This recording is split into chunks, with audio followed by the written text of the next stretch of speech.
এই যে ভিডিওতে সংগ্রামী এত পাকা পাকা কথা বলে, এত প্রফেশনালি অ্যাক্টিং করে, রিয়েল লাইফে কি সংগ্রামী সেম এরকম? আমরা বড়রাই তো ক্যামেরার সামনে যখন অভিনয়ে আসি তখন কিন্তু একটু বেশি অ্যাক্টিং করি, বাট রিয়েল লাইফে কি আমরা বড়রা এরকম? কখনোই না। আমরা বড়রা যদি রিয়েল লাইফে এরকম না হয়ে থাকি, ক্যামেরার সামনে এসে যদি একটু স্মার্টলি নিজেকে প্রেজেন্ট করি, তাহলে ছোট মানুষ কেমনে এরকম হয় বলে? একটা ভিডিওতে সংগ্রামীকে দিয়ে আমাদের হেয়ার প্রোডাক্টের একটু প্রমোশনাল কয়েকটা কথা বলিয়েছিলাম, যার কারণে সেখানে কয়েকটা কমেন্ট এসেছিল যে এইটুকু বাচ্চাকে দিয়ে প্রমোশনাল কাজ করাচ্ছে। কিন্তু আসলেও কি ব্যাপারটা তাই? সংগ্রামী তো সত্যি তার নিজের মায়ের বানানো প্রোডাক্ট গুলো ব্যবহার করে। তাহলে ও যেখানে বলেছে যে হ্যাঁ আমি সংগ্রামী হেয়ার প্রোডাক্ট ইউজ করে আমার চুল এত সুন্দর হয়েছে, সেখানে মিথ্যা কথা বলা বা তাকে দিয়ে প্রমোশনাল কাজ করানো বা খারাপ কিছু আপনারা কেমনে কি দেখেন ভাই? সংগ্রামী চুল আগে কতটা কোকড়ানো ছিল সেটা আপনারা সবাই দেখেছেন, আর এখন সংগ্রামী চুল কতটা পরিবর্তন হয়েছে, কতটা স্ট্রেট হয়ে গিয়েছে সেটাও কিন্তু আপনারা দেখেছেন। তো আসলে আমাদের প্রোডাক্ট নিয়ে কিছু বলা নাই, আপনারা নিজেরাই ব্যবহার করুন, নিজেরাই নিজের চুলের প্রমাণ দেখুন এবং নিজেরাই স্যাটিসফাই হন। এই প্রোডাক্ট শুধুমাত্র আপনার চুলকে সোজা করবে না, এই প্রোডাক্ট আপনার চুলে যত ধরনের সমস্যা আছে, খুশকি বলেন, চুল জটা পেকে থাকে, চুল লম্বা হয় না, ঘন হয় না,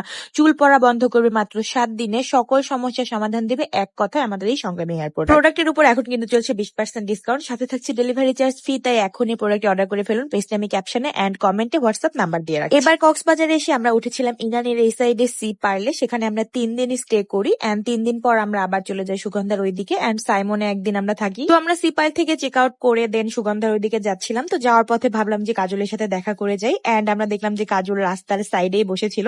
সো তার সাথে দেখা হয়ে যায়, কিছুক্ষণ তার সাথে থেকে আমরা আড্ডা দিই এন্ড এর আগেও একবার আমাদের কাজলের সাথে দেখা হয়েছিল, বাট কাজলের থেকে ভিডিও করে নেওয়া হয় নাই। তাই এবার বললাম যে সংগ্রামীকে কয়েকটা সিনেমেটিক ক্লিপস নিয়ে দাও। সংগ্রামীর পরে থাকা আজকের এই স্কার্টটা কিন্তু আমি বানিয়ে দিয়েছিলাম নিজের হাতে। তো তোমরা যারা যারা এই ড্রেসটা টিউটোরিয়াল দেখতে চাও অবশ্যই কমেন্ট করে জানাও। আচ্ছা তোমরাই বলো, আমি কি ভুল কিছু বলি যে সংগ্রামীকে আমার বানানো ড্রেসে বেশি সুন্দর লাগে? অবশ্যই তোমরাও সবসময় বলো যে তোমার বানানো ড্রেসে আপু সংগ্রামীকে বেশি কিউট লাগে। তো এই যে দেখতেছেন এই ভিডিওটা কিন্তু ওই যে কাজল যে দৌড়ায় দৌড়ায় ভিডিওটা করে না, সামনে থেকে দৌড়ায় গিয়ে পেছন থেকে সাইড দিয়ে ঘুরে ঘুরে।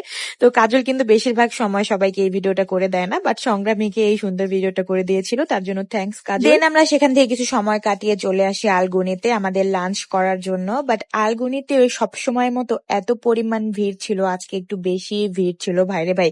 মানে এত পরিমাণ সিরিয়াল, এই রেস্টুরেন্টে কিভাবে এতগুলা মানুষকে কন্ট্রোল করে আমি সেটাই বুঝতে পারি না। আর এখানকার খাবার নিয়ে যদি বলতে হয়, আমার কাছে এভারেস্ট লাগে। মানে এত বেশি স্পাইসি বা ঝাল টাল যুক্ত খাবার এখানে নাই।